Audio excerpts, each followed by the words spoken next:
ભુજ સંસ્કારનગરના પ્રસાદી પ્લોટ ખાતે આવેલ સંચાલિત એન્કરવાલા વિદ્યાલય મંદિર ખાતે ગણેશ ઉત્સવનું આયોજન કરાયું હતું, જેમાં આવનાર પેઢી અને હાલના બાળકોને શિક્ષણ સાથે સંસ્કાર મેળવે તેવો ઉદ્દેશ્ય આ વિદ્યાલયનો છે અને શિક્ષણ સાથે સંસ્કાર મેળવી શકે તે માટે ગણપતિમાં પણ માટીના બનાવવામાં આવ્યા છે, કેમ કે તે પાણીમાં વિસર્જન વખતે પધરાવી તે પાણી તુલસીમાં નાખશે તે બાળકોને સમજાવાયું હતું.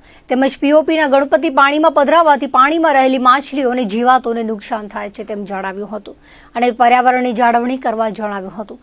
તો આ સ્કૂલમાં પૂજા આરતી દેવી દેવતાઓથી બાળકોને પરિચિત પણ કરાવાય છે અને ભારતીય ઉત્સવનું પણ આયોજનો કરતા હોવાનું જણાવવામાં આવ્યું.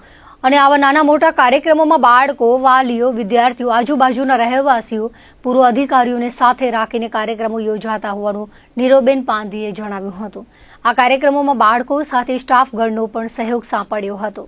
આજે અમે એક નાનકડા પાયે ગણેશ ઉત્સવનું આયોજન કરેલું હતું. એનો ખાસ તો ઉદ્દેશ એ છે કે આપણા જે બાળકો છે, આવનારી પેઢી છે, એ આપણા શિક્ષણ સાથે સંસ્કાર મેળવે. આ વિદ્યાલયનો ઉદ્દેશ એ જ છે કે બાળકો શિક્ષણ તો મેળવે છે, પણ સાથે સાથે શિક્ષણ સાથે સંસ્કાર પણ મળી રહે. એ હેતુથી અમે દરેક આવા પર્વ છે જે આપણા ભારતીય ઉત્સવ છે એનું આયોજન નાના પાયે પણ અમે વિદ્યાલયમાં કરતા હોઈએ છીએ. સાથે સાથે ગણપતિનું જે અમે મૂર્તિ છે એ મૂર્તિ પણ અમે માટીની બનાવેલી છે કે જેનું વિસર્જન પાણીમાં કરી અને એનું જે પાણી છે અમે તુલસીમાં નાખશું. તો એ રીતે બાળકોને એ પણ સમજાવીએ છીએ કે પર્યાવરણને નુકસાન નથી કરવાનું. જે પીઓપીથી બનેલી મૂર્તિ છે, પાણીમાં વિસર્જન બાદ જે પાણીના જીવ છે એને પણ નુકસાન થતું હોય છે.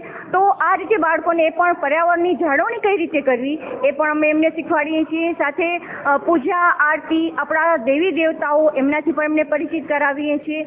તો અમારા આ ઉત્સવમાં અમે સમાજને પણ જોડીએ છીએ. વિદ્યાભારતીનો પ્રકલ્પ છે કે જે સમાજના અન્ય લોકોને પણ જોડી સામાજિક સમરસતા સાથેનો એક કાર્યક્રમ કરવો. તો એ પણ અમે આનામાં સંસ્કારનગરના અન્ય આજુબાજુના વિસ્તારના લોકોને જોડી, વાલીઓને, વિદ્યાર્થીઓને, અમારા પૂર્વ છાત્રને, ટ્રસ્ટીગણ બધાને સાથે રાખી અને એક નાનકડા પાયે આ ઉત્સવ કરવાનું અમે આયોજન કરેલું છે, જેમાં બધાએ ખૂબ જ ઉત્સાહપૂર્વક ભાગ લીધો છે.